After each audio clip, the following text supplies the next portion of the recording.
Bonjour à toi chers spectateurs et aujourd'hui parlons du long métrage documentaire de Émilie Théron qui se nomme Mon maître d'école.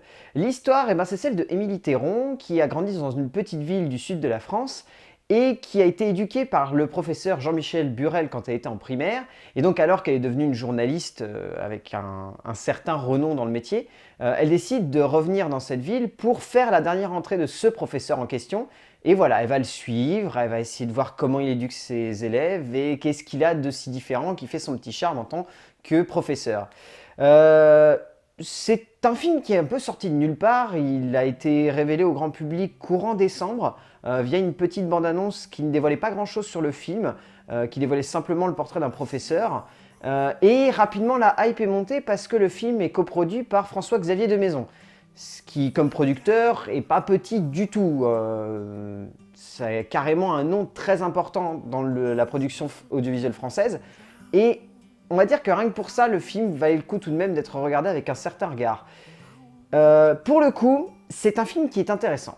Le long métrage documentaire de Émilie Théron a quelque chose d'humain, a quelque chose de vraiment sincère.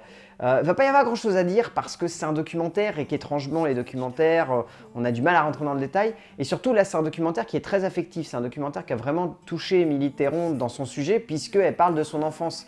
Et en plus, elle parle de l'histoire d'un professeur qui va faire un passage de flambeau, ce qui est toujours très symbolique. Donc en soi, c'est un film qui est très personnel. Ça se ressent et ça crève l'écran. Ça crève littéralement l'écran. Le film est vraiment touchant de ce point de vue-là.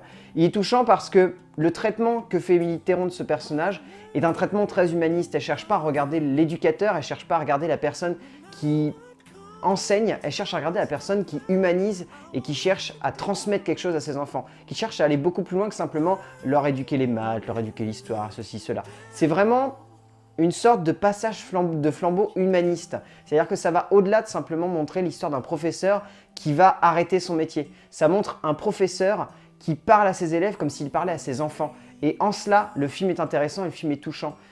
Parce qu'il a une trame narrative très simple qui consiste simplement à suivre l'année au fil des saisons, parce qu'il cherche à créer une attache entre le spectateur et les élèves et le professeur, parce qu'il arrive tout simplement à nous toucher là où on a forcément été tous touchés dans notre vie, c'est-à-dire qu'on a tous forcément eu un professeur qui avait ce petit plus, qui cherchait à nous transmettre une émotion forte ou qui cherchait simplement à nous transmettre la passion pour la vie et la passion pour l'envie d'apprendre. Et rien que ça, c'est forcément touchant et ça transporte une certaine partie du spectateur. Au-delà de ça, après, le film n'est pas forcément super bien réalisé parce qu'il a une technique très simple.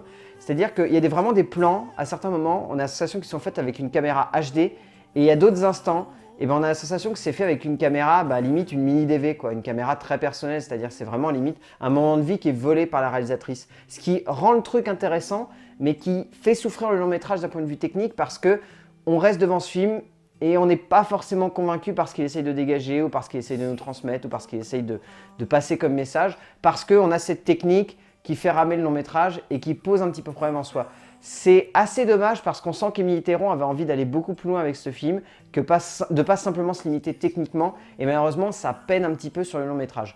Au-delà de ça, on a un portrait de professeur qui est juste superbe.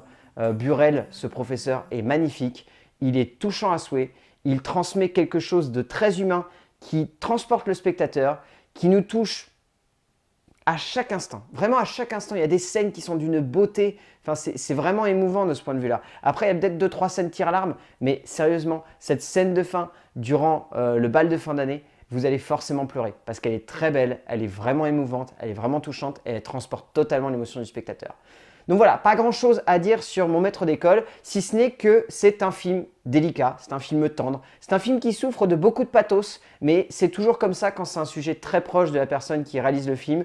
Donc en soi, tout de même, c'est un portrait très humain, c'est un beau portrait de l'éducation, c'est un beau portrait de la transmission. Donc voilà, si vous avez envie d'aller voir Mon maître d'école de Émilie Théron, allez-y, c'est un petit moment de cinéma, c'est très simple, c'est pas du tout prétentieux et ça va forcément vous toucher si vous êtes réceptif à ce genre de sujet.